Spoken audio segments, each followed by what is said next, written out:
Hearing sirens playing from the start, from the start, from the start, from the start.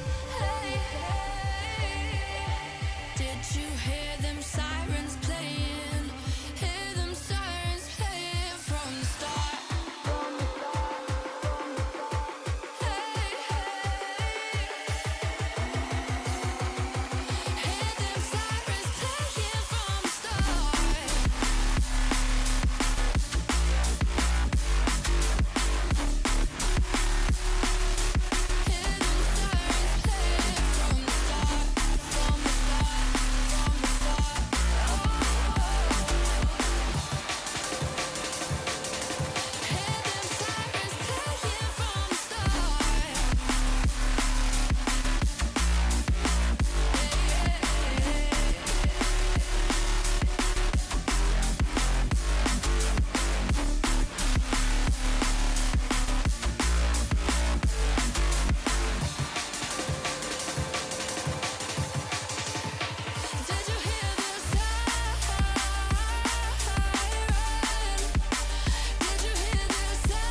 the start, from the start.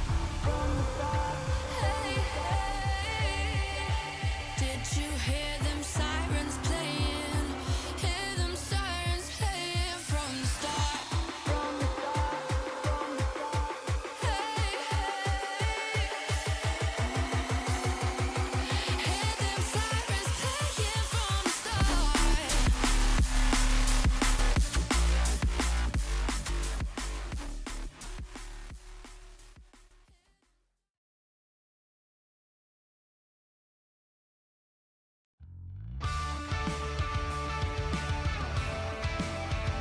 Well, good evening, race fans, and welcome back to Simple Racing Broadcasts for round 9 of the Tasman Racing League Road Series. My name is Jared Cole, joined as always by Boone Blake, and tonight we enter into the real business end of this season. It is the final charge towards the championship, and with 8 rounds behind us, the title fight has really begun to crystallise, and the pressure is now very squarely on just a few of these drivers. We find ourselves, of course, at one of probably the most famous tracks that you'll find anywhere on the iRacing service, or indeed on any sim racing platform. We are, of course, at Monza this evening for what will be 30 laps of a fast-paced GT3 action.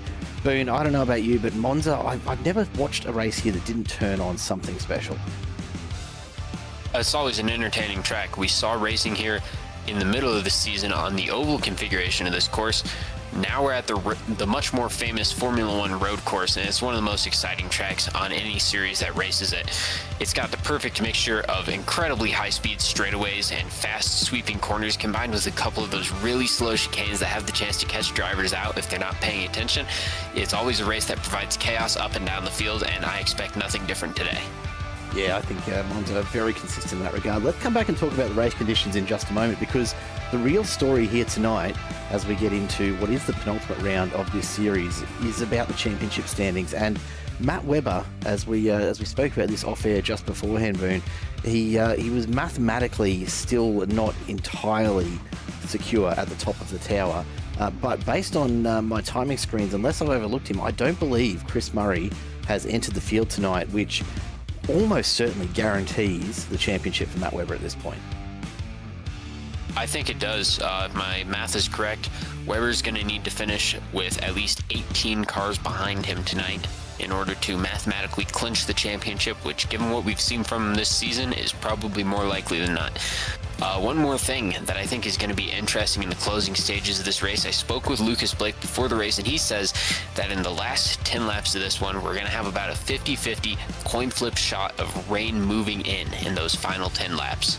And maybe going to throw a wrench in the entire works of this race as we get towards the finish. And that will really play on the minds of a lot of these drivers tonight, because with 30 laps, there's with only 50% fuel, as always. Do you try and stretch that first tank of fuel all the way out to maximise your chance of less running on wet tyres in the dry if you're trying to predict the rain? Or you just go for it and hope that you can get through the race before the rain arrives? The real key for me here tonight, Boone, I think, is the forecast conditions, in particular the wind. We've got 34 kilometres an hour, means that if there are any clouds hanging around, they are going to be on their way in a hurry. And right now, plenty of humidity around. There is a very, very significant chance that we're going to see some rain later on. 50-50 is not necessarily super significant in the iRacing forecast terms, but with that sort of wind, if there is cloud out there, if there's rain out there, it's going to get here in a hurry. That's right, and these race conditions are going to play on the drivers' minds throughout the race. Like you said, you could attempt to stretch your fuel out, attempt to get to that rain, and just switch on to intermediates on a one-stop strategy, but you run the risk, if the rain doesn't come, of completely hanging yourself out to dry in that situation. So I think it's more likely to be a two-stop race, simply because drivers aren't going to know if the rain is coming until it's pretty much here. Yeah, it's one we're going to have to watch very, very closely. We'll take a look at the grid in just a moment. The driver's just finishing up the very last of qualifying. Just a quick note on some more of the championship standings, though. Really, it's going to be Matt Webber and Chris Murray at the top, with the possible exception now with Murray not here tonight, and Nicholas Heath on third.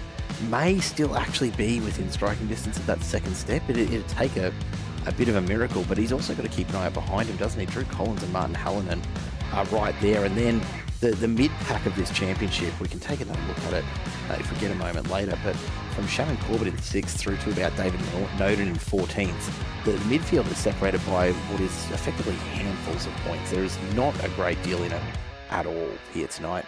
Let's take a look at the lineup for the grid for round 9 here at Monza. Shannon Corbett takes pole with David Noden alongside Daniel Vellacott and Matt Webber on the second row, then Jeremy Newton and Matt Searle. Martin Hallinan and Nicholas Heath on row 4 ahead of Stephen Scully and Patrick Robertson, rounding out your top 10. Jeff Brysondale Horn behind them, then Martin Walker and Brody Daff ahead of Jordan Nelson and Greg Goodfellow. Joe De La Rosa and Matthew Horn ahead of Rob Tilley and Lucas Blake round out your top 20. Then you have Ben Christian and Zach Fleetstra with Manuel Dodra, Wayne Taylor, Oscar Dobbins and Jack Kelly-Reid sitting at the back of the field. So we'll see how many of those drivers do make their way onto the start line. What I will highlight here, Boone, Matt Webber starting on that second row. We know that chicane at the start of Monza is almost certain death if you get caught in the middle of the pack. He's going to have to pull something out pretty quickly if he wants to get out of that danger zone. If I'm Matt, I'm just going to try to survive that chicane. Survive the chicane, lap 1, and race from there is going to be my strategy, because without his main championship rival, Chris Murray, in the field, Matt Webber can afford to play this race really conservatively and basically just go points racing. If I'm Matt, I'm completely happy with coming home 4th or 5th place here, because that mathematically clinches the championship for me. He doesn't have to push hard, he just has to survive it, and that's probably a little easier said than done when you do come somewhere like Monza. Have a look at the trees. If it doesn't, if 33 k's an hour doesn't mean much to you, take a look at this. We very rarely see the iRacing trees moving around a great deal. Tonight there is an absolute gale out there at the moment, so that's going to probably impact on the drivers as well as we get underway. The pace car just about to lead us off. You can see all of the drivers, as always, looking absolutely phenomenal with the various liveries that they've decided to chuck onto the cars for this evening. And the pace car does get us underway. Full 26 cars in the field this evening. Matt Webber is going to need to finish ahead of 18 of those cars, which means he's going to need to finish in, I believe, the top 8 of this race to mathematically clinch the championship. 8th or better for Matt Webber. Yeah, it is asking a little bit, isn't it? It's not going to be tough for him, but it's not as easy as, hey, just show up and you'll have it. There's still so much that can go wrong, and that's something that's got to be playing on his mind.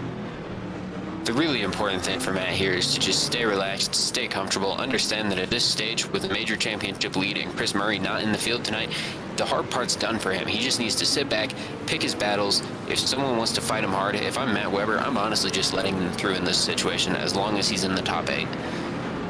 Yeah, a very full field tonight, which is, in a situation that Weber's in, it's going to work to his advantage. Well, it will, won't it? Because, keeping 18 cars behind you is a lot easier when there's actually 18 cars to keep behind you, and often that's not the case in some of these fields. I've seen it happen before where, you need to be that far ahead, and there's just not enough cars to actually allow it to happen. It's not necessarily impossible, as we do make our way down now towards the start line, and there it is. There's the green flag. We've got lights on rather here at Monza, and Corbett leads us on down the main straight as we get down towards, of course, the infamous chicane. And well, here we go. Let's see what happens. Jeremy Newton on the outside, but it looks like they all get through clean at the front of the pack. Too wide further back through the middle, but it seems like everyone's going to go through the chicane clean for this first lap. That's what everyone wanted to see. Now they can get their foot down and get to racing. And get the foot down, they do. You look at the pace so early on in Monza. These tyres very cold at this early stage of the race, and yet nobody holding back. You can see already a move up the inside there from, it looked like Dale Horn, as we see Jeremy Newton and David Noden going side by side as well. Newton with the Lamborghini, of course, out in front, and everybody just doing their best to hold it all together here on lap 1. A little bit of a slide there for Webber as he finds himself caught up in traffic, and this is what he needs to be really watching for. He is in a real danger zone right at the moment. Anything could take him out here. He needs to be very conservative. That could have been absolute disaster for Matt Weber just now. He and David Noden have both been pushed wide, gotten onto the dirt, and have lost out a little bit on this start. But for Weber, that came so close to his championship hopes starting to unravel there. He just needs to make sure he doesn't do that. That is the one thing he can't do in this race. Not even the end of lap 1. That's the scary part, right? You have a moment like that so early on, and it puts you on such high alert. Matt Weber right now sitting in 6th. He's only down 2 spots, but that will feel like an awfully long way from where he would prefer to be, which is, of course, out in front. We've got a car off in the background there. That's Patrick Robinson, who's just overshot there. But have a look at Shannon Corbett go. He is out in front, and he is absolutely cruising right now, building up an early lead. Matt Weber, for his part, you can tell he's playing conservatively, because we don't ordinarily see him holding off just as much as we have so far. He's up into 5th now, makes his way past Matt Searle. A little bit awkward over the bumps in the chicane there, but maintains the spot. And he is sitting quite a long way back from the rear bar of Dade Note. I'm sure that'll come down, but it's an unusual start for us. We're used to seeing Matt Weber with intense cold tyre pace, and that is just not the case tonight. You see Nicholas Heath in the background just threatening. He wants to get past this little roadblock, and Matt Searle is the next target on his list. But Weber is usually by far the class of the field on cold tires. He's had a rough start here as Daff picks up a yellow flag, likely for going off the track and gaining an advantage there. He'll have to give some time back in P12. We'll see if he can do it while still holding Walker behind him. But Weber, I think maybe starting P4 this time, starting down in the depths of the pack at a track like Monza, where if you're starting anywhere but the front row, a lot of times it's really easy to get in trouble. I think it's been a shaky start for Weber. We'll see if he can dig in here and start to make some places back. But right now he's about a 1.5 seconds off of David Noden for P4, and a 1.5 seconds up on the rest of the field is Shannon Corbett out front, extending that gap, and he's going to be difficult to catch. Yeah, and those tyres are just starting to hit their strides now. We're getting a little bit of temperature into them. Give it another lap or so, and they will be absolutely perfect. And Corbett's got a brilliant opportunity to extend.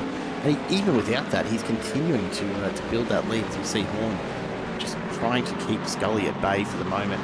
An absolute gaggle of cars right behind them. This is Joe Della Rosa with Oscar Dobbins just in behind us. Dobbins has a little bit of a moment, a little bit of a blink there, which honestly is a little less troubling when they're behind you than if they're in front of you, but it's not a lot of fun regardless.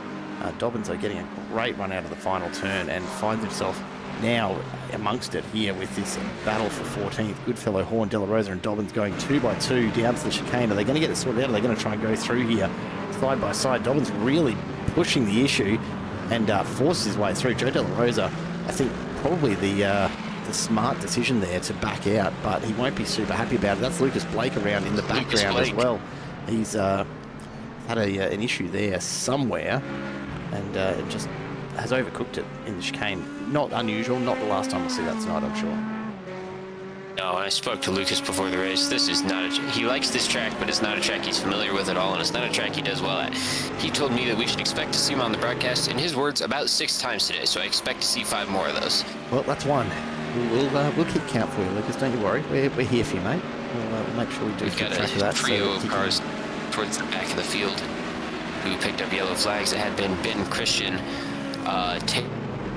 Taylor, and Vlietstra. They've all served those penalties now, and it appears they've all managed to do without losing any ground, as Goodfellow now around. And he's dropped a long way back. Finishing down 9 spots as well. So we hear Jeremy Newton just calling for, I think, Bellicott just to be aware that he's there at the moment. Newton is all over the back of the Mustang. The Lamborghini behaving itself very, very nicely tonight, which, as you know, I'm always a fan of seeing because it just doesn't get enough love. Still the only Lambo on track here tonight with TRL, and that is always a little disappointing to me, but Jeremy Newton doing it proud at the moment, just a 10th off the back of Daniel Bellicott as they come down to the chicane once again. David Noden starting to really close in on this battle. It's about to become a 3-way battle for second, which is great news for Corbett out in front. They're going to be concentrating on each other, and right now Corbett just needs to keep the foot down and the concentration focus squarely ahead. He's out to almost 2 seconds of lead right now. Bellicott doesn't seem to have a lot for Corbett, and I think a lot of that's because he's coming under so much pressure from Jeremy Newton. Newton has been all over his rear bumper, and even if he can't get a move made, Bellicott's just going to be constantly driving off his mirrors, and that is exactly what Shannon Corbett in that 387 Ferrari wants to see at the front of the field. Everything's going his way right now. He just needs to keep it this way. Yeah, early days, but it's a great start.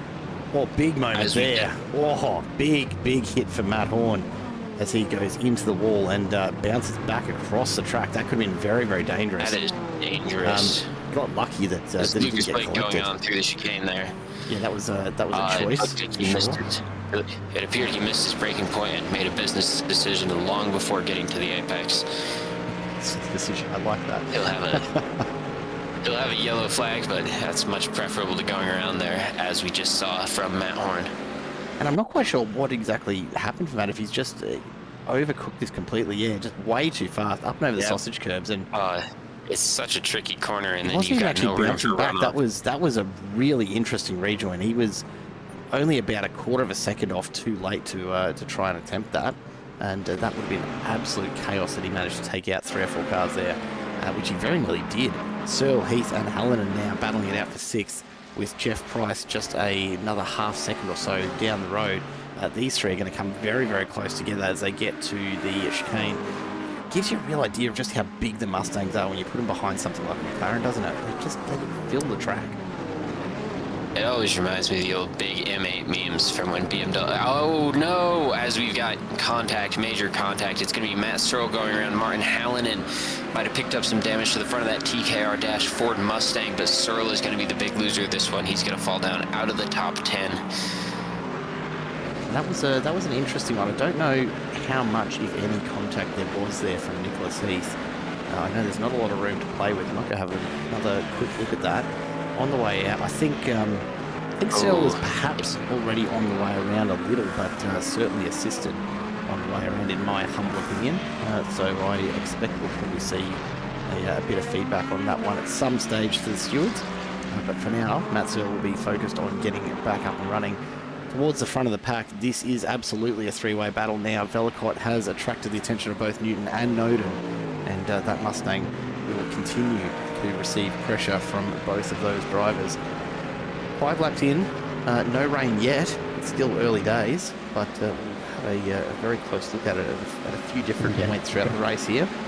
We can see that the cloud is still overcast, 25-degree track temp, so it's starting to cool down very, very quickly, and that wind really picking up now, 38 kilometres an hour going almost directly north.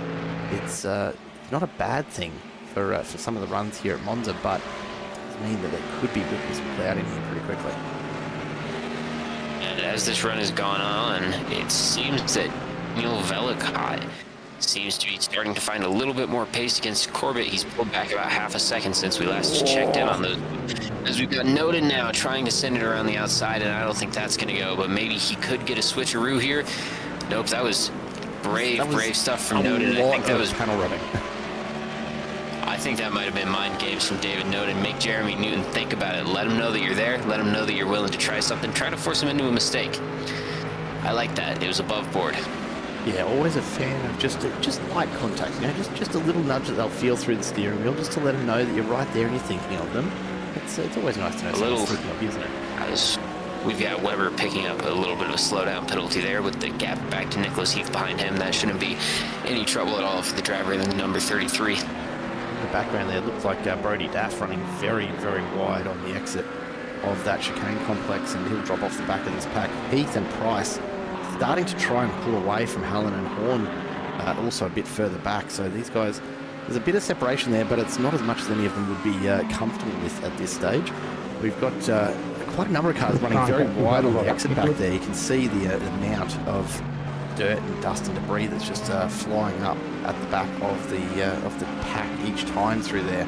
I think everyone's just still pushing a little bit hard as the field starts to get separated out. Everyone's pushing hard, especially in these chicanes, and they can be so narrow and so low speed, especially in the GT3 cars, which are among the bigger vehicles that race here, that it can be difficult to not pick up a slowdown. We've usually seen every lap, we've seen at least one or two people pick up a slowdown penalty, as Jeremy Newton now into the pit lane on lap 7. He's going the undercut. That is an absolute strategic choice, right? The idea here is to get that undercut in so early that you might actually get enough benefit from it that if you do have to come back and swap for wets, you're still going to be far enough ahead to maintain it. Oh, there's contact, big contact from Heath into Price, and look at Price fly across, no control at all there. Massive hit. All the way across the chicane. And De La Rosa just commenting and checking in on Jeff Price. That is huge damage. There's going to be a lot of debris, and he's going to really struggle to bring that thing back to the pits.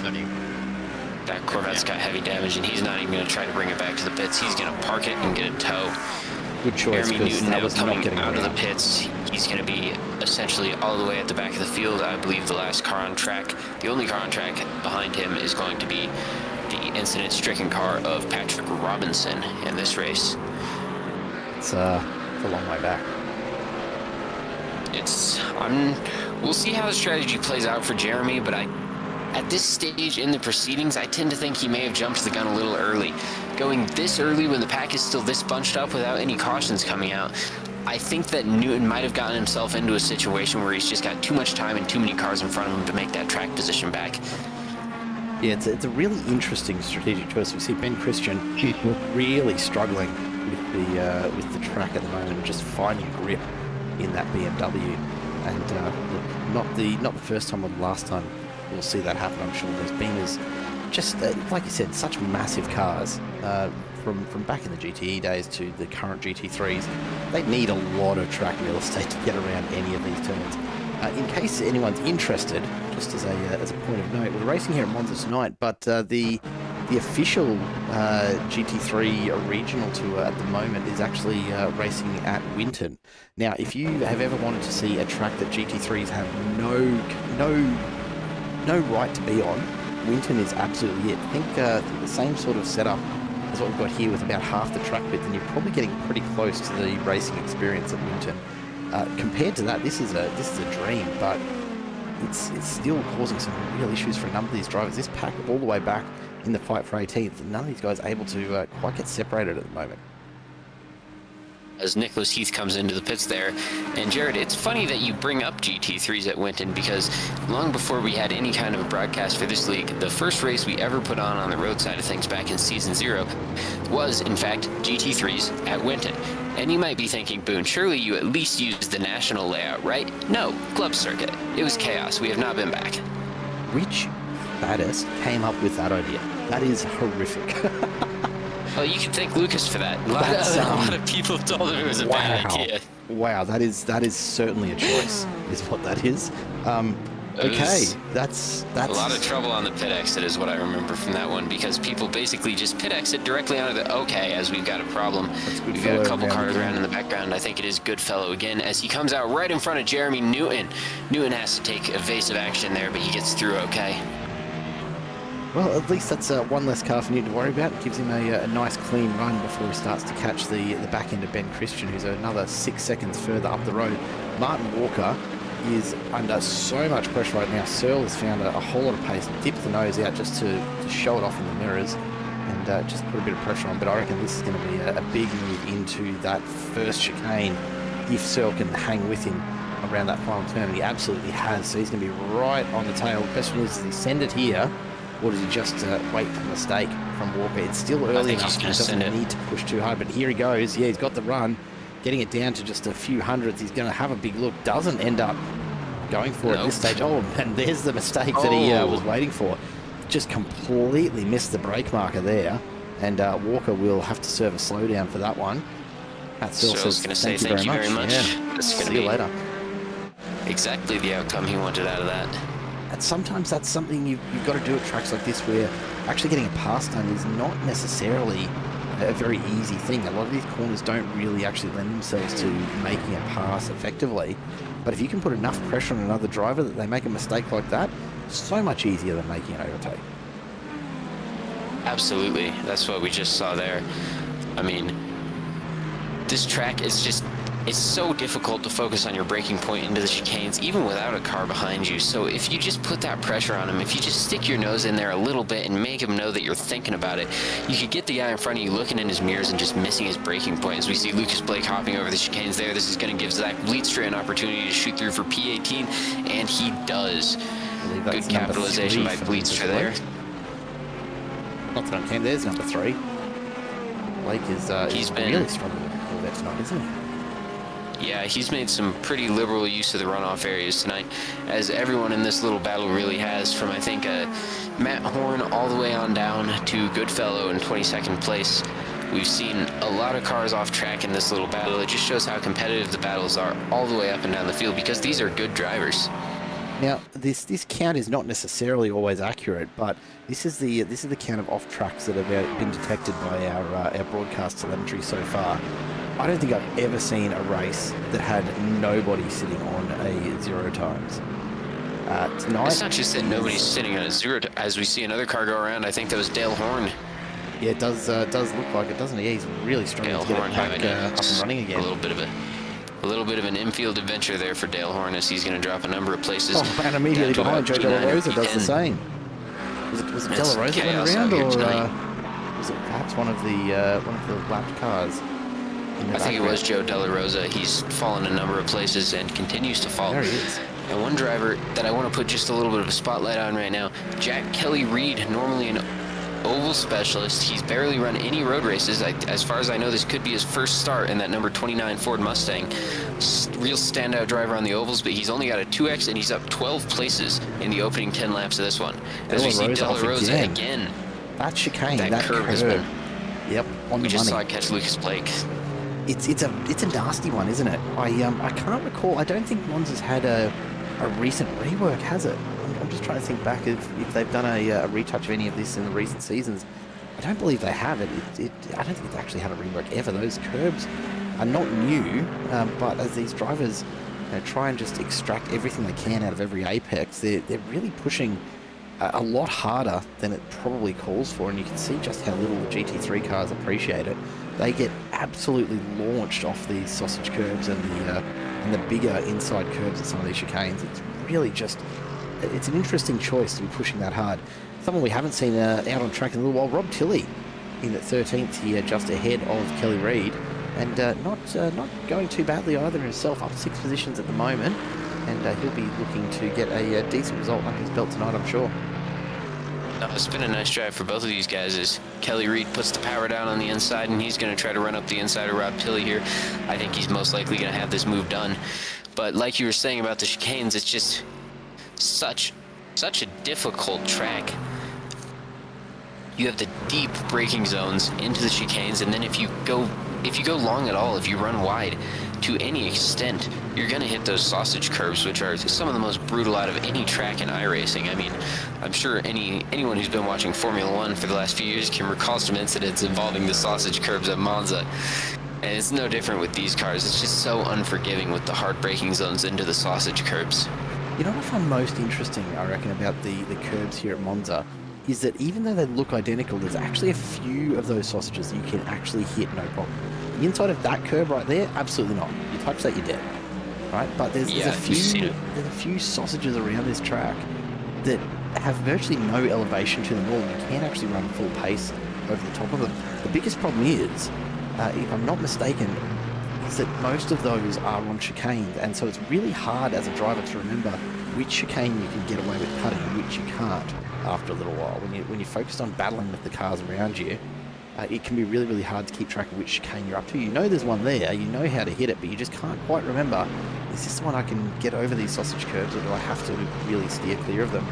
And it ends up making for a great bit of viewing for us when cars do get airborne, but it's not a lot of fun from the driver's seat. Absolutely, and everyone's just pushing so hard today that a lot of the time you have no choice but to push hard into these chicanes.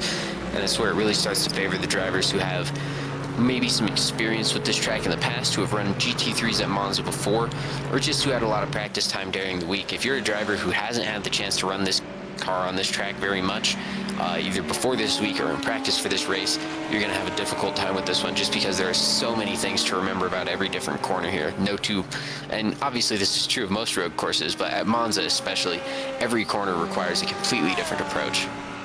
Yeah, it is one of the reasons I think it's such a favourite, considering that, you know, in terms of layout, it is a fairly basic kind of track. There's not actually a lot of particularly unique features or anything that's, I guess, particularly appealing compared to a bunch of other tracks out there. It doesn't have a great deal of elevation change. It doesn't have a wide variety of corners, but what it does have are some really, really challenging ones to work with, particularly in certain classes of cars like your GT3.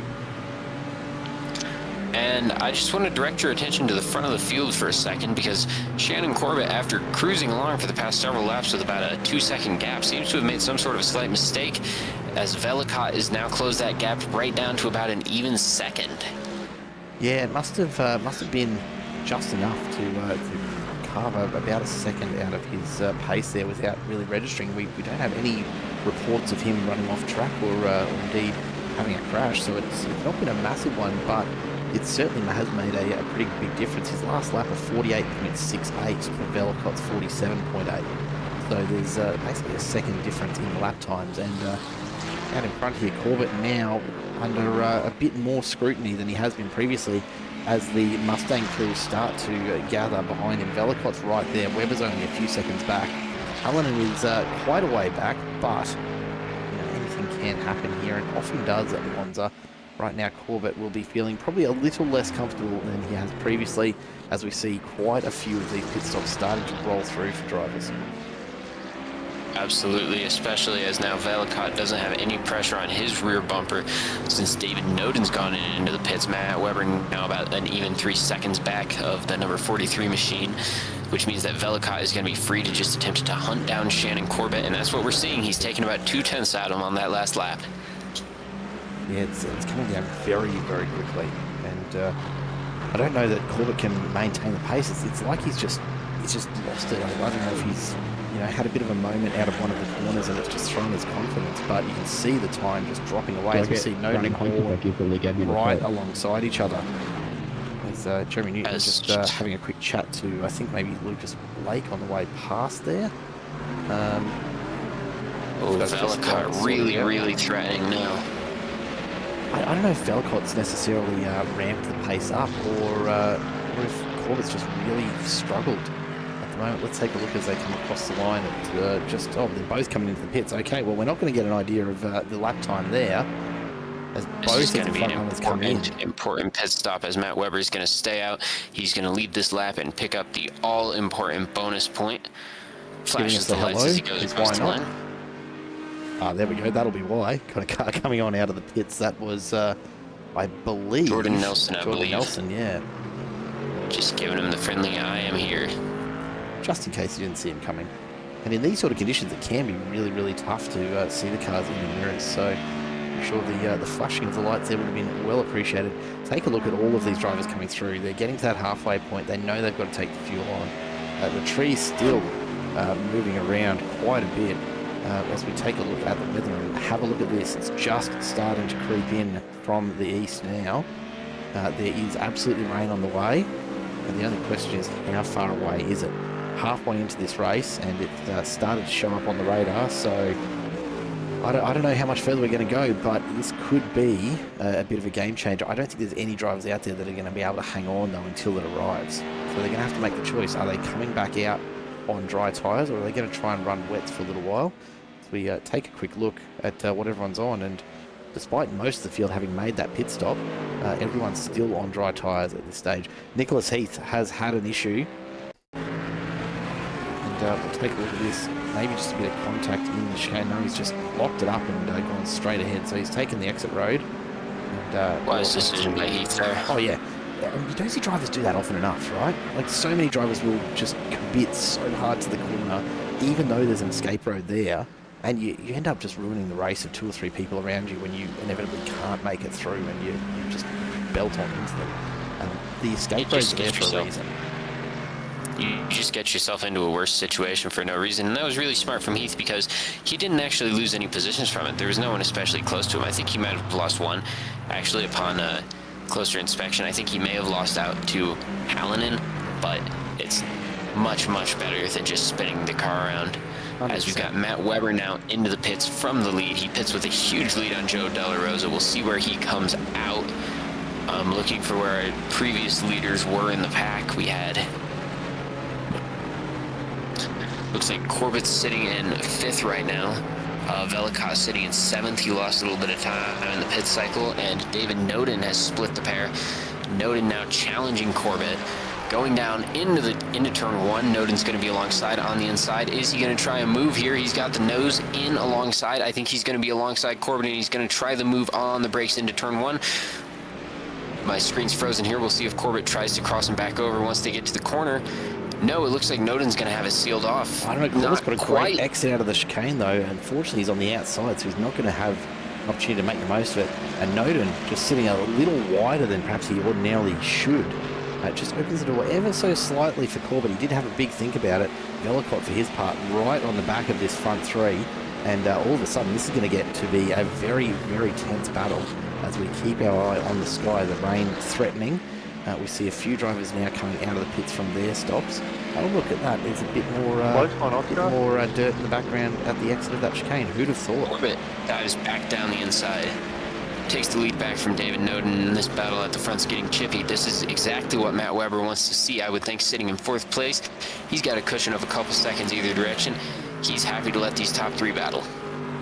As the weather continues to approach the Monza circuit, I can't see us getting through the next 15 laps before it arrives, but maybe if these drivers can keep the pace up, they might only have to do 1 or 2 laps with a light sprinkle on the track, and that'd be ideal. You can run the wets early if you like and try and make them survive, but you can also actually get through quite a few laps on dries in wet weather before they really become a massive issue.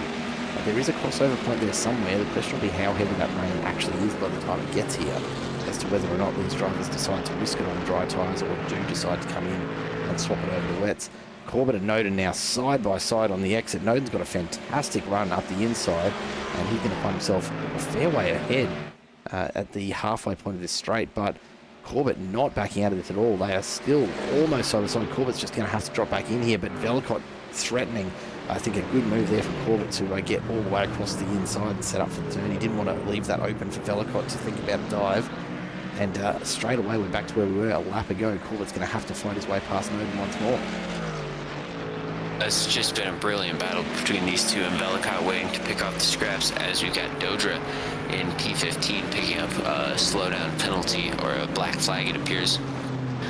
Have a look at this pack as well. Brody Daff, Dodra, Taylor, Kelly Reid, Rob Tilley, Patrick Robinson, all tucked in here. This is really a battle for 13th. If you look at the timing tower, just that we don't show quite that many cars in one spot on our battle box, but all 6 of these drivers very close together, with the exception of perhaps Dodra, and I've got to wonder, is he going to be another victim of this whole hard to see black flag thing on this new UI? Is he going to keep going and actually end up disqualified here?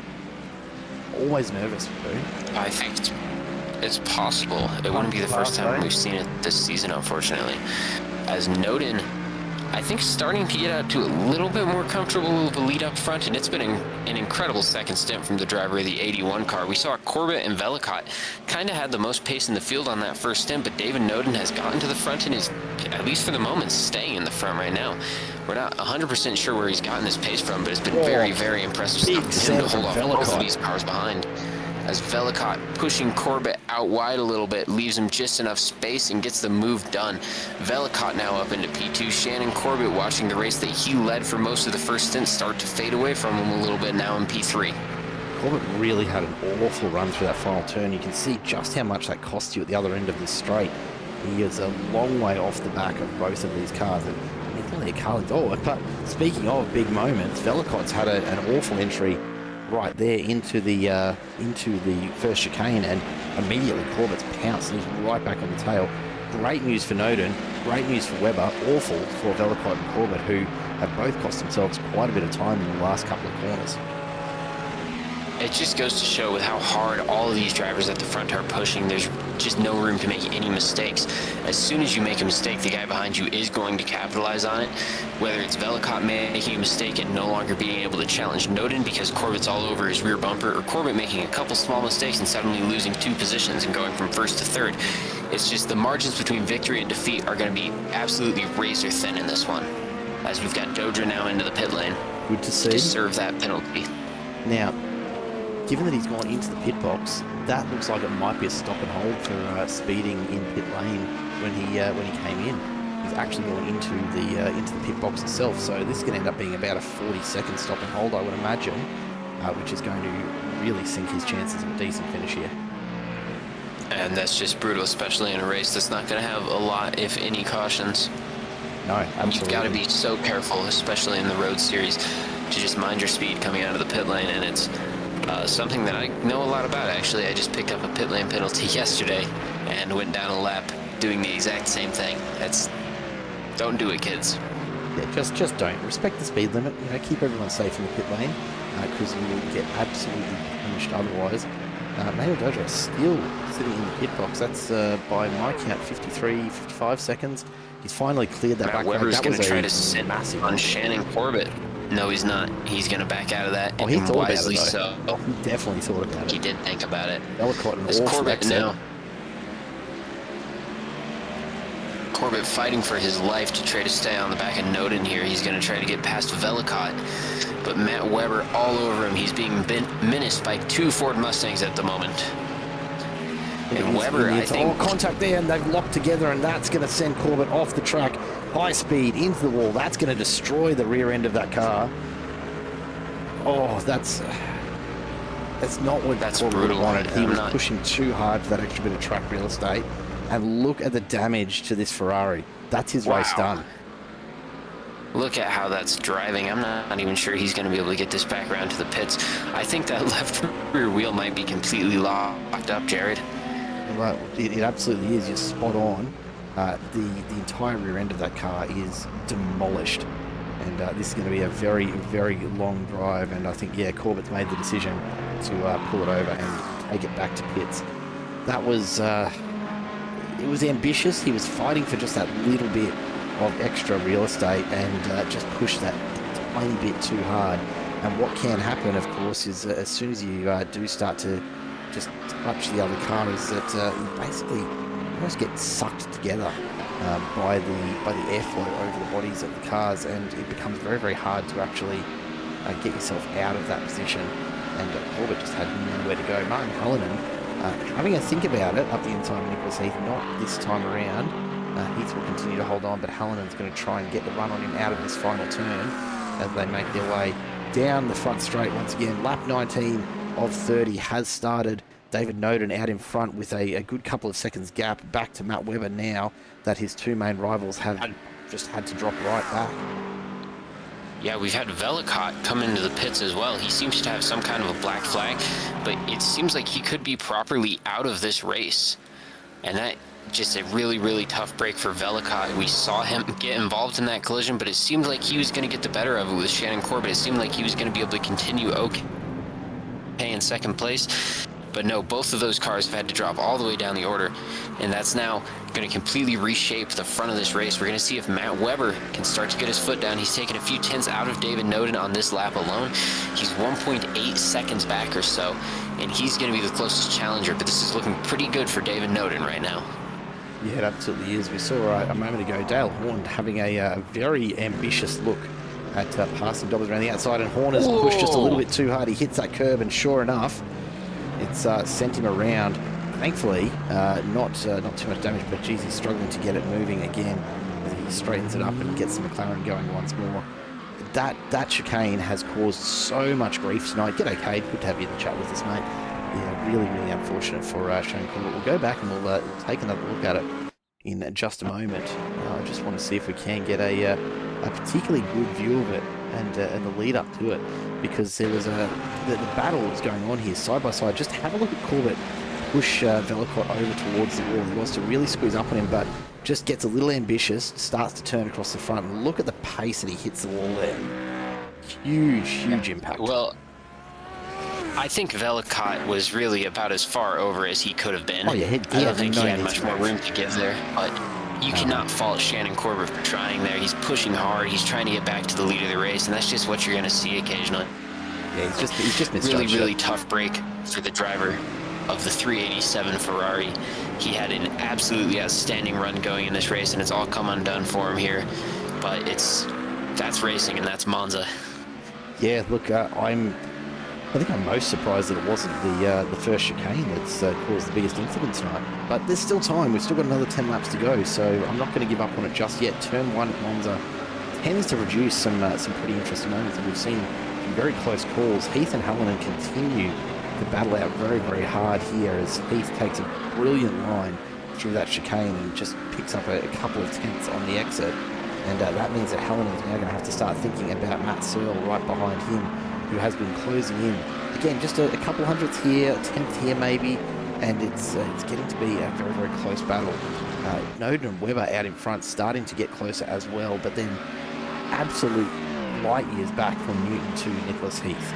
So this battle for fourth, not even close to the podium at this stage.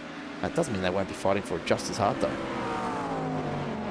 Absolutely, and that we've seen it change on a dime. We saw two of our cars on the podium go towards the back in seconds with Shannon Corbett and Daniel Velicott. Their race is both effectively done now, so as we've seen, the podium can change completely on a dime. All these guys know that they're totally still in contention for a podium spot no matter how far back they are.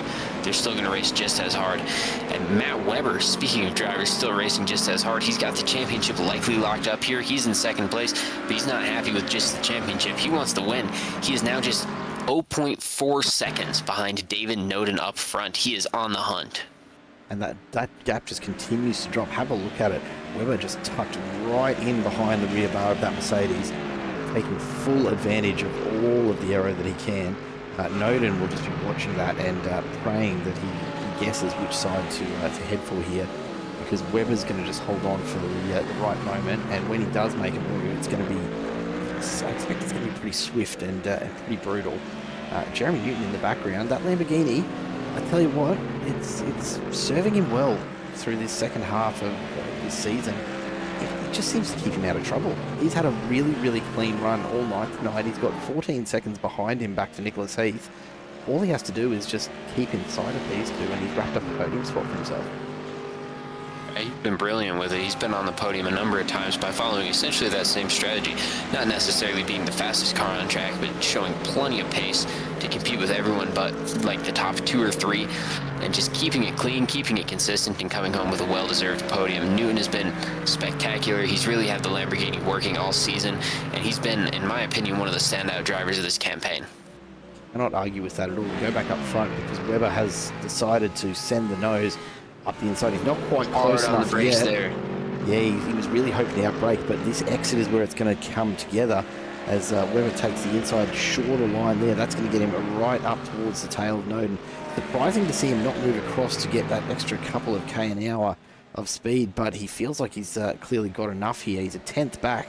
He's expected to be very, very late on the brakes if he's going to make a move here. You see Noden move across to really put the pressure on as Matt Webber holds his nerve, holds his brakes hard, and charges through the first chicane out the other side, clearly ahead of David Noden. A brilliant pass from Matt Webber. Well, that was absolutely textbook into the first chicane. That's what we've seen a lot of people try and fail to do in this race so far. We've seen a few people succeed with it, but overall the first chicane has been a more difficult overtaking spot than I think a lot of people would have predicted going into this race, but Webber making it look easy there. Obviously, with the pace that he's had on this second stint, it was really only probably a matter of time until he got by Noden, but he's going to be very happy with that because now he can get out into the clean air and just try to push as far as he can. Being in front of this race with no cars directly around him is going to be the best place Webber can be to just keep it clean for the championship. An absolute dream for him, isn't it? No one around to battle with, no one around to rub panels with, just him and the tarmac ahead. That's all he wants to concentrate on. I'm sure that Noden's going to stick with him and make a nuisance of himself, but really for Webber, 8 laps from here, and that will almost certainly steal the title for him. And Jared, we're in the window where rain could start to fall. It still looks sunny right now, but we've got that wind blowing in the rain. Look at that, starting to get very, very close to the track here. I think if we're going to see it, it's going to be within the last 3 or 4 laps. And Jared, I'm almost at the point where I would suggest to these drivers that they just try to stay out on slicks. I don't think the rain's going to be bad enough if it does come by the end of the race that it will necessitate intermediates. Yeah, absolutely agree. The wind has picked up. You can see there on your screen 42 kilometers an hour, but it is coming from a slightly less direct kind of route. If that was a westerly blowing wind, you'd be really, really concerned, but it's actually not moving those rain clouds over towards the track. You've got no rear wing there, Manuel. All that quickly, and that is going to cause quite a bit of relief, I'm sure, for a lot of these teams and their spotters, because that is that likelihood of being able to make it to the end here without having to worry about wets, a great thing for these drivers, as we see Hallinan and Heath going side by side into that first chicane. Nicholas Heath not backing out of anything here, and that's brought Hallinan almost to a stop on the exit, brings Searle right back into it, and that was geez, I tell you what, Nicholas Heath, I've never seen someone defend from a side-by-side position like that. Nicholas Heath, I think he probably has a legitimate argument to be the best defensive driver in the entire series. What we saw last week with him defending against Matt Webber for 12 laps with Webber directly on his rear bumper at Laguna Seca, and now this week putting on a masterful drive against Webber's TKR Racing teammate Martin Hallinan. That was an incredible, incredible line through the chicane, showing no fear, no nerves, hitting his marks absolutely perfectly and getting a great result out of it. Of course, Hallinan is still going to be all over his rear bumper. Those Mustangs have looked really, really racy in this one, but I wouldn't be surprised if we see Heath manage to hold on to this for the rest of the race. Yeah, the laps are coming down very, very quickly. Hallinan have a big look up the inside. He's not going to be close enough to threaten at the moment, so Nicholas Heath retains his lead for just a little bit longer. It does look as though Dodra has had to come in and get some repairs done. We heard one of the other drivers just letting him know that he was missing a rear wing there. I think Martin Walker might have pulled it out. Now Hallinan gets the nose in front. Heath, though, on the inside will continue to hold, and that's exactly where Nicholas Heath is going to want to be. He's going to shut the door across the front, but then watch him come back to the inside here. I'm expecting that he'll just try and block this up a little bit, and sure enough, it's starting to hold the middle of it. But this is going to be great for him, isn't it? Searle's all over the back of Hallinan, and so Nicholas Heath no longer the centre of attention here. What is Searle going to do? We're going to go 3 wide into the chicane. Please tell me this is not about to happen. Oh, Searle moves over. He's going to try something around the outside. I think he might try to cross Hallinan over a little bit on the exit, but Hallinan holds him off expertly, cuts off the run. Nowhere for Searle to go there, and Hallinan survives. That was a solid nudge into the back of Hallinan, though, wasn't it? It was. He was trying everything to get past him there. But Hallinan puts his car right in the middle. That Mustang can be difficult to get around there in the chicane. It's very narrow. Not a whole lot of places to go, but I would look for Searle to try to set that same move up next lap if he can. Yeah, he knows it can be done, so he's just going to continue to push at it and prod at it until it comes off.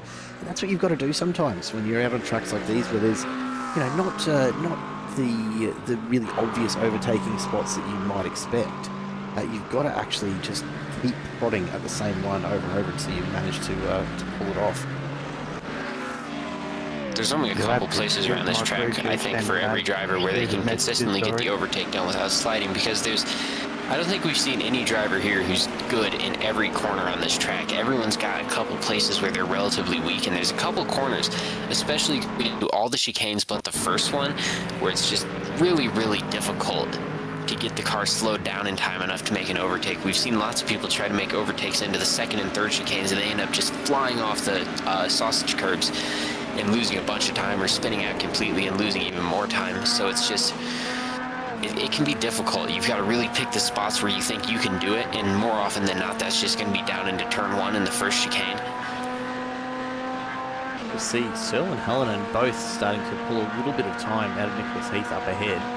Neither of them quite close enough at the moment. Have a look at the pace, so 265k now, almost 270. And there it is, 270 just for the briefest of moments before hard on the brakes into the chicane. Matt Searle right in behind. Whoa, that was so close. Hallinan a big moment on the exit, and just like that, Matt Searle's through. That's what he's been waiting for. Exactly. Sometimes you don't even have to set up the overtake. You just have to stay close enough and wait for a little mistake like that, because at Monza it's so fast, all the corners are so sweeping that those little mistakes add up so quickly for these drivers. Yeah, they absolutely do. We can see the rain starting to approach the circuit, but not actually close enough to be showing up on the short-range radar at this point. So with 5 laps to go, unless that rain is particularly heavy and it doesn't look it on the radar at this point, then you wouldn't come in for wets. There's just no way. No, I'm curious. I think pretty much all the drivers here should have fuel to make it to the end. I'm curious to see if we'll see a couple more pit stops, but especially up front, it seems like it's going to be another race dominated by Matt Webber. He's gone ahead of David Noden here, and he's just pulled out about 2.3 seconds of gap over the last few laps. Webber is absolutely in a groove right now. He's looking to clinch the championship and celebrate a win in the same race. If he could hold on for about 5 more laps, he's going to have some very spectacular donuts to do. And Chris Murray has shown up, although he's in the chat, not on track, which is look, a little unfortunate for him, but good to have you here with us, Chris. And yeah, David Noden having an absolute cracker of a run tonight, sitting quite comfortably in second where he started, but about the only driver who has managed to maintain that front position. So many others dropping all the way back. We saw Shannon Corbett with that massive incident earlier that took him out of the running. He's now down in 23rd from starting on pole. David Noden just needs to stay consistent. He'll wrap up a very, very sweet little podium here tonight. I think the podium is pretty much wrapped up for David Noden, with Nicholas Heath 17 seconds back, but second place is by no means wrapped up. We've got Jeremy Newton on the hunt. He's taken about 4/10 out of him on this lap alone, and the Jaws music is playing for David Noden. That Lamborghini is starting to look very, very big in his rearview mirrors. About 4 laps to go here. Newton's been very quick. This could be the battle to watch for the rest of the race. Yeah, just a few laps to go after this one. It's coming to a close very, very quickly. I still can't believe that Matt Webber is all of a sudden out in front by 2 seconds, considering how much it looked like he was, dare I say, struggling in the early part of this race. He's found his rhythm, and it just left the rest of the field for dead. Have a look at Jeremy Newton and just how close behind David Noden he is here. Looks to the inside as they come down, and I think Newton's going to have to move here. He's right up alongside. He's got the inside run. This is going to set him up beautifully for the chicane. They've just got to be careful not to come together here, but Newton gets the job done, and he'll have plenty of pace down the front straight. This is an opportunity though for David Noden, who's going to actually end up sitting alongside. He's actually in a great exit. He's starting to pull some of that time back and picking up just a little bit of extra pace, but here comes Newton again. These guys side by side the whole way down this straight. Who's going to blink first? It looks like it'll be Noden. Newton just holding in there a little bit longer, but there's a little bit of contact as Newton just starts to drift out towards that left-hand edge. And that was probably a little ambitious again, dare I say it, but really wanted to just secure himself a little bit of extra real estate, and has done so. Now David Noden, as a result of that contact, has just dropped a few extra tenths behind. It's going to be a real struggle for him, I fear, to catch back up from there. The battle behind them, meanwhile, Nicholas Heath, Matt Searle, Martin Hallinan, continues to rage on despite nobody really finding a way to make a whole lot of progress in it. They've swapped positions a few times. Now Matt Searle looking for an opportunity. Nicholas Heath got just a little bit wide on the exit, opened the door for Searle. Now Heath's going to have to defend here. Searle's really bouncing around the track, looking for opportunities. Hallinan right on his tail as they come through this chicane. Everyone getting through there. Heath picks up just a little bit of the kitty litter. That'll slow his exit. So Searle has an opportunity to just pull a bit more back, but Heath, so consistent, so quick through these turns, continues to hold that 4/10 distance. Well, Heath knows there's only a few places around this track that are valid overtaking spots as long as he doesn't make a mistake. If he continues to make that McLaren this wide and he continues to know where to put it into all the hard braking zones on this track, which he's done a great job of doing so far, it's going to be very difficult for any of these guys to overtake him. It will be difficult to overtake him in clean air, but especially for Searle, he's got to worry about Hallinan behind him. If he makes any kind of a move that doesn't work out, he could lose out to Hallinan and Scully here, or not Scully, but Corbett here. It would be It's almost a risk versus reward thing at this point if you're anyone but Nicholas Heath. Do you try to make a move here? Do you try to dive down the inside and gain one of these positions? Or do you just try to sit where you are and pick up the good points, knowing how difficult it's been to overtake here, how good of a job Nicholas Heath has been doing defensively, and how many cars we've seen lose their entire race going for an ill-fated overtake? Yeah, this is the problem when you get into a pack that is so tightly bunched like this, at the front end of the field, at the late stages of the race. You're not thinking with your logical brain at this point. You are just thinking, I can get one more place out of this, or if you're Hallinan, maybe I can get two more out of it. And I suspect what we're going to see is someone throw a move that will either be absolutely legendary or one of the silliest we've ever seen, and I'm not quite sure which to expect at this point. It's gonna get more and more dangerous as we get down towards the finish here, and I can tell you from experience, Jared, that when you're in those upper places, one position when you're fighting for, say, 4th versus 5th, it means so much more than when you're fighting for 14th versus 15th or 24th versus 25th. As you get up the field, those positions just start to feel more and more important, and we're going to see the drivers work harder and harder for them. As we've got Hallinan seems to have a little bit of a run there. He's losing a bit of time now again.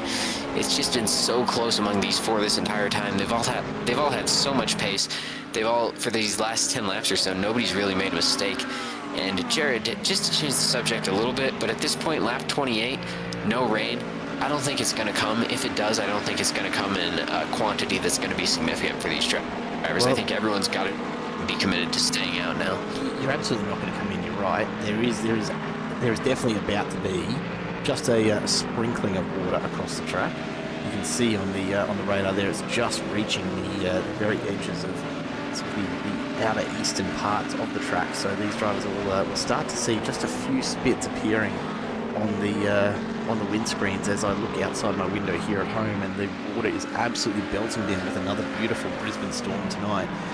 Really just happy that our power hasn't gone out yet, and I've probably just cursed it as a massive bit of thunder strikes in the background. Folks, I hope we don't miss any of this because we are down to the last couple of laps, and this is a very, very tight race as Searle pushes hard up behind Heath. Hallinan sends himself up the inside. Searle's going to give him plenty of room. Hallinan tries for the exit. It's just slowed both of them down, and Heath gains a second of advantage. And so now Searle and Hallinan are going to have to fight it out for 5th, because I think that might be just enough for Nicholas Heath to start to really wrap this up. And there is the rain. I'm a little surprised that worked out for Hallinan. It looked like he might have picked up... I expected him to pick up a slowdown penalty through the first chicane, but he's gotten a great run on Searle, and he's managed to squeeze past him a few corners later. That was nice stuff from Hallinan as they go over the kitty litter there. Searle, he's going to struggle, I would think, a little bit less in this rain, having the weight over the rear axle with the mid-engined car. I would imagine that the Mustangs, the Mercedes, are going to struggle a little bit more in these conditions, at least to start. Yeah, and look, there won't be enough rain in this, I wouldn't think, to make a great deal of difference in these couple of laps.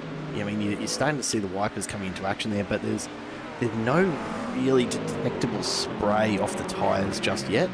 And we've said this before, until you start to get a bit of spray coming from under the bodywork of the car, you don't really have to worry too much. Now we're starting to see just the first signs of a little bit of spray as they go through a few of those puddles. Matt Webber out in front has just crossed the line to receive the white flag, so he's out onto his final lap, 5.5 seconds up on Jeremy Newton. Now David Noden has had a big moment in there somewhere and has dropped way back from Newton. I'm not quite sure what's brought that on, but he is actually very much at risk right now. Is this a fuel issue? It could be. It's either a fuel issue or he's had some kind of massive moment. I think it would have to be a complete spin to lose this much time.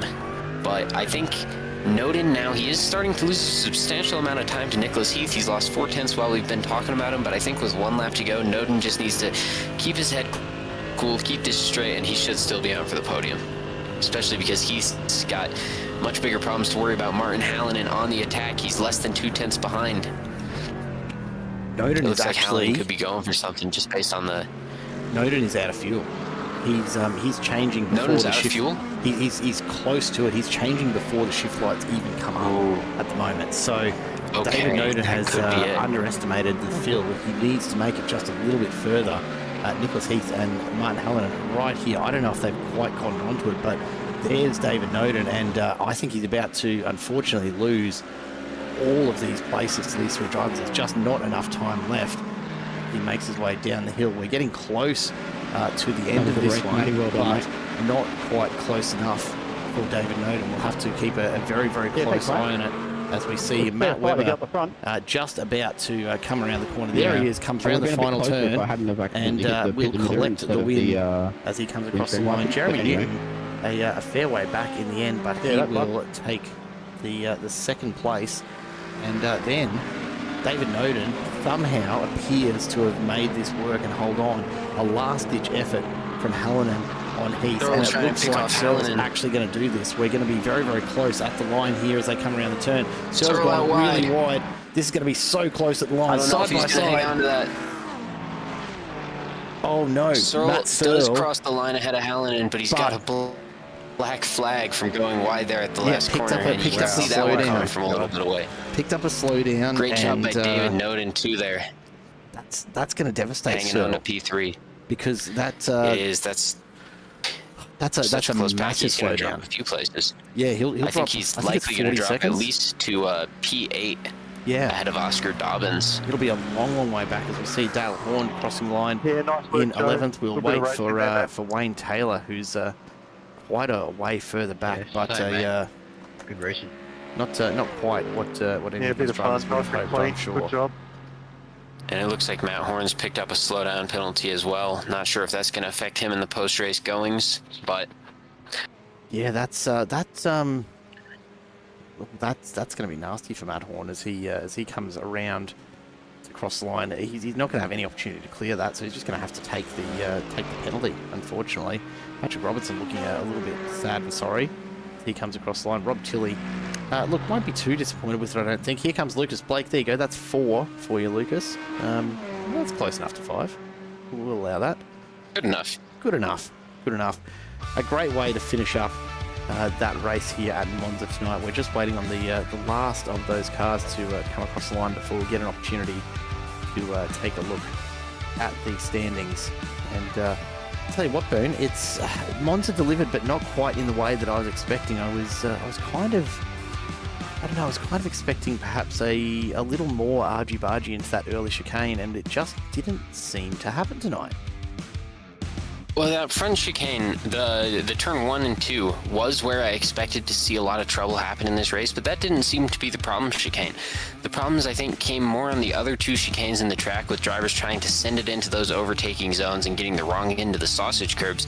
But everyone seems to have a pretty good measure of turn 1. We saw a lot of good overtakes there. Of course, the big story coming out of this one, the championship has been sealed by Matt Webber, a dominant win, 7.1 seconds today, and he's going to lock up his first championship in Season 1 of the Tasman Racing League. Great effort by Matt Webber in what's been a great season all around. And you know what I think tonight? Why don't we start right there? Matt Webber, welcome to the booth, mate, and congratulations on another win under the belt. And indeed, unless we've miscalculated this massively in some way, a season wrapped up with 1 race to go. Congratulations in all sorts of ways, mate, on a fantastic race here tonight. Yeah, wow, okay, that's some surprising news, but man, what a grind. I mean, I made an error in the second lap of McQually, which hammered my start, but then went back to P6, and just what a grind. It was like a DRS train in front of me for about 10 laps. I just couldn't catch him. And then finally, bit by bit, just edged away, and then, yeah, like slowly made my way to the front, and in the end I got a little bit of a breather. Mate, we didn't think you were going to do it quite so easily in the early stages. You really did seem to struggle to find your rhythm.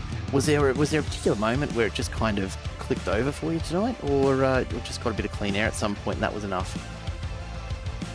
Oh, look, there was a bit of shenanigans early, which I just had to, wait out. I didn't want to sort of get in any scraps early, just, settle into a bit of a groove. The leaders got away a bit, at that point. And then probably, sort of that 7 to 12, I had a bit of free air, and that was when I was trying to catch that train, I just couldn't do it. And then I think there must have been a bit of scrapping going on up the top there, because they finally would come back a couple of tenths and a half a tenth, and I'm getting close here. Then there was a pit. And then, by probably mid race, maybe mid race, can't really remember now. But I think I just got onto the back of the three cars in front of us, and that's when all the fun and games started. Mate, it was a fantastic race to watch. It's been a fantastic season to watch with how well you've done so far. Still another race to go, of course, to wrap it up. But mate, that pretty much guarantees you the championship here tonight. So a huge win for you in the scheme of things. Before we do let you go, as always, anyone you want to say hello to? Oh, sure. Yes, it's just the sponsors, Dash Off-Road, TKR Dash Racing, Lambertified Foods. My teammate Marty, he's been helping me all season, and they've been a bit of bad luck on his part at times, but he's generally a pretty fast guy, so look out for him next season.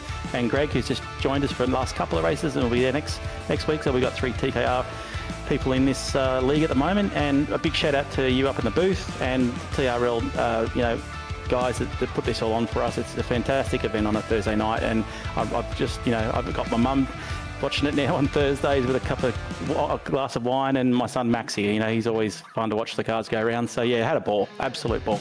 Love to hear there's some people supporting at home. Always great to hear. And reminds me to, just try and keep it civil for the kids at times as well. Matt, a great night of racing again, mate. Congratulations, and well done on this season. I'm sure it won't be the last time we talk to you across the season. Excellent. No, appreciate that. Thanks, guys. We'll go now to second place this time around. Jeremy Newton. Jeremy, I'm so happy to see a Lamborghini on the podium. It fills my heart with joy, mate. Fills my heart with joy too. I can imagine. It really does. It actually looked like you had a comparatively easy time of it out there.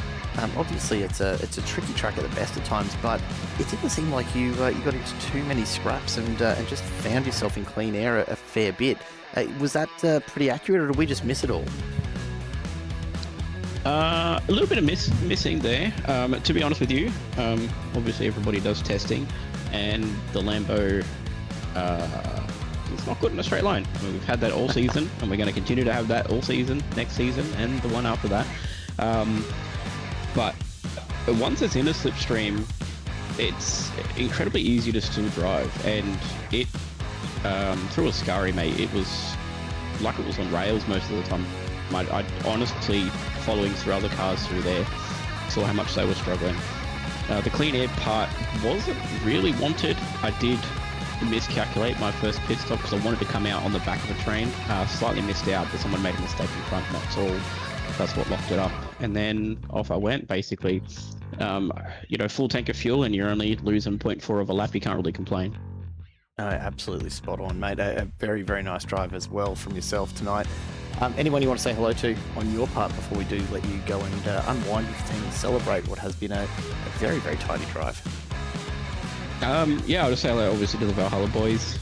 We're here week in, week out, doing everything that we can to be competitive. It's a bit of a shame that we can't all make the schedule work every single week, but hopefully next season will be good. And obviously, just want to shout out, obviously, TRL boys for putting it all on, and of course, Maddie for making these races fun. Let's put it that way. Good to hear, mate. Well done again tonight, and glad to see the Lambo up there once again. We'll go now to third place tonight. David Noden joins us in the booth. David, I reckon, as a guess, you're probably about the sweatiest bloke on track in those last couple of laps. We've called it right, haven't we? You probably had a little less fuel than you were hoping to. Yeah, spot on there. Probably 2 laps short, I think. Crossed the line with about less than half a litre left. So massive fuel save for the last 10 laps. So I reckon if I had have fueled properly, been able to keep up with Matt and Jeremy for a good battle for 1, 2, 3. But yeah, a bit of fuel saving to still bring it home in third, which was I was glad for that, and got a bit nervous with the rain there and the guys behind me catching. So yeah. Yeah, well, it looked a lot closer than you were probably anticipating right at the end there. Honestly, though, I think that's just being super efficient, isn't it? You don't want to carry an extra weight, and coming across with a half litre or less sounds like you're pretty much right on the money to me. I would have rathered probably another 7 litres, and I would have been having a good battle with Matt and Jeremy. So it's an unfortunate finish, but I'm glad to get my first podium for the season. Yeah, mate, congratulations, and well earned, particularly to still end up on the podium with a fuel-saving effort that was that intense. Really does speak volumes about the drive you put on tonight. So well done, mate. Very well deserved. Yeah, thank you. Anyone you want to say hello to before we do let you go? Chris Murray was giving you a bit of a shout out in the chat earlier, just enjoying watching you make your run. So he's been giving you a bit of support as well. Very good to hear. So thank you. Thanks to Chris, and shout out to my wife, my kids, and mum and dad. See you next race. Thanks Absolutely. to TRL and you guys for streaming and commentating. Good stuff. Always a pleasure. Thank you, David, and congrats on the podium. Cheers, thank you. Well, Boone, that brings us to the end of yet another round here with TRL. It's been a pretty amazing season so far, but of course, what it was really, look, I don't know about the best, but for a lot of people, you've got to rate Bathurst up there, don't you? Bathurst it's going to be really exciting. It's the season finale for a reason. I think it's a lot of people in this league's favorite track. Even for those who it's not their favorite track, you can always just appreciate Bathurst. It's a track that's impossible not to love, I think, and I'm really looking forward to going there. But another track that I think pretty much everyone likes is Monza. It delivered again today, not entirely in the ways we were expecting at the front. It looked like it was going to be a little bit more of a challenge for Matt Weber to try to drive through the field and clinch that championship. But in the absence of his biggest championship rival, Weber puts on a phenomenal drive here at Monza to come through the field in the second half and to clinch that championship. The more things have changed throughout this season with all the action that we've seen and all the different kinds of racing that every track has presented to us, the one constant this season has been Matt Weber, and a well-deserved championship locked up for him tonight. Absolutely spot on. It's been a great night of racing here at Monza, but that does wrap it up for round 9 of the Tasman Racing League Road Series. A massive thank you to all of the drivers and, of course, the league admin for putting on another fantastic show for us tonight. And, of course, to everyone watching along live or catching the replay, it is always great having you along with us here on Simple Racing Broadcast. I've been Jared Cole, joined as always by Boone Blake. We will see you next week for round 10 as we bring this season to a close at what is the holy grail of Australian motorsport. It is, of course, Mount Panorama. It's Bathurst, and I cannot wait to see you there. Enjoy the rest of your week. Stay safe, whatever you're doing. We will catch you for the next one. Goodbye for now.